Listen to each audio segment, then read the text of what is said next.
মধ্যপ্রাচ্যের পরিস্থিতি আবারও উত্তপ্ত হয়ে উঠছে। শান্তির আলোচনা সামনে, কিন্তু পেছনে লুকিয়ে আছে যুদ্ধের ভয়। ইরান এখন আশঙ্কা করছে যে কোনো সময় আবারও অতর্কিত হামলা চালাতে পারে যুক্তরাষ্ট্র।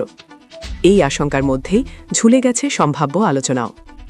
মার্কিন প্রেসিডেন্ট ডোনাল্ড ট্রাম্প জানিয়েছিলেন ইরানের সঙ্গে আলোচনার জন্য প্রতিনিধি দল পাঠানো হচ্ছে পাকিস্তানে। এমনকি সোমবার বা মঙ্গলবার এই আলোচনা হতে পারে বলেও আশা করা হচ্ছিল।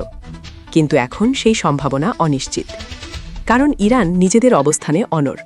তারা বলছে এই আলোচনা কোনো সাধারণ কূটনৈতিক প্রক্রিয়া নয়, বরং যুদ্ধক্ষেত্রেরই ধারাবাহিকতা।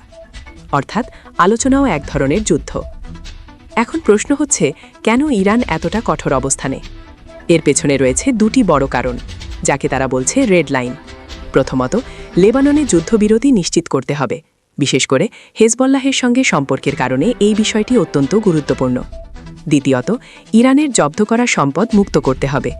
এই দুই শর্তে তারা একেবারেই আপোস করতে রাজি নয়। এই অবস্থান জানিয়েছেন ইরানের পার্লামেন্টের জাতীয় নিরাপত্তা কমিটির প্রধান ইব্রাহিম আজিজি। তিনি স্পষ্ট করে বলেছেন, যদি এই শর্তগুলো মানা না হয় তাহলে তার প্রভাব পড়বে পুরো পরিস্থিতিতে। এমনকি যুক্তরাষ্ট্র এবং ইসরায়েলকে পরোক্ষভাবে সতর্ক করা হয়েছে। কিন্তু এখানেই শেষ নয়। ইরান মনে করছে এই আলোচনার আড়ালে থাকতে পারে একটি বড় কৌশল। তাদের আশঙ্কা এটি হতে পারে একটি নতুন অতর্কিত হামলার প্রস্তুতি।